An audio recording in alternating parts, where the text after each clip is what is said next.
I was born in Guatemala City in 1991. Yeah, I migrated to the United States in the late 90s.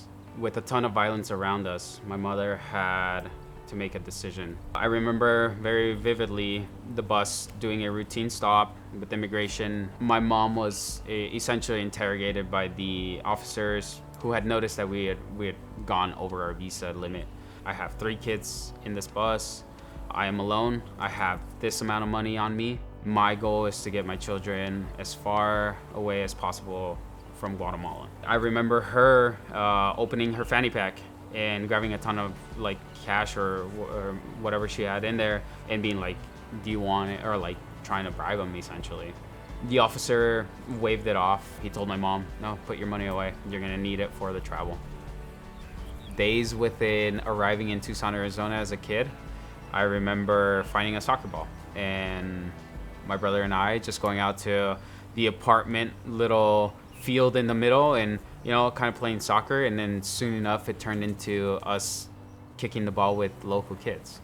We didn't speak the language or anything like that, but just that soccer ball created, you know, that feeling of like welcome. As individuals, I like to believe that we do have the opportunity to choose in how we're gonna respond to adversity or anything, right? My mom has that superpower to choose and find a positive way or an outcome out of anything. Not only did she choose to provide for us, but she chose to overshoot it and to look further, you know, beyond being comfortable and just fulfilling. She chose to leave her entire social life and push to just like drive us out. So she, to me, represents that and has taught me that I will always have the choice to respond to anything in the way that I want to, and more so in a positive way. It took me a long time to realize as a kid or accept that I was in the United States until I started hanging out with kids. And I was only able to hang out with kids because I was kicking a soccer ball with them. You know, we understood each other by doing this, that. You know, my brother and I would often be like, "¿Qué? What did they say?"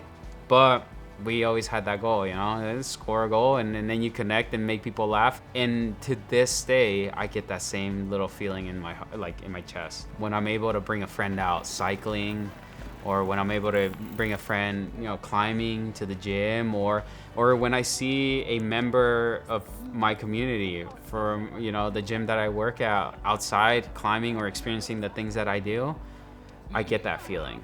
I get that feeling of connection, and it's extremely powerful for me. It often leaves me, you know, overwhelmed. It makes me stutter at times. So when I run into like a friend, let's say in the desert, and I'm like, oh man, we're experiencing the same thing, I know that connection, or we're both experiencing that emotion, and it just makes me rejoice. It makes me extremely happy. I would be lying to you to tell you that I have a life objective or a goal or things like that. With the uncertainties that I have, you know, as an immigrant, I never believed that I was gonna be a professional athlete. So then I was left with one idea in the mind, and it was to essentially take on the character that my mom passed on and it had shown us since, you know, I could remember. And that was just to work hard. Those 5-year, 10-year plans for me have never been a thing, but I kind of like it. I mean, it's every turn I take, it surprises me, and every opportunity is brought forth, I'm able to make the best of it. And so, no, I never in my life have I ever thought that I would be working where I work or doing the things that I do. It doesn't matter who you are or where you've come from or what you've been through. But as soon as a whistle goes, or you start pedaling a bike, or you start, you know, climbing or belaying, it doesn't matter. You forget those things and you make that human connection.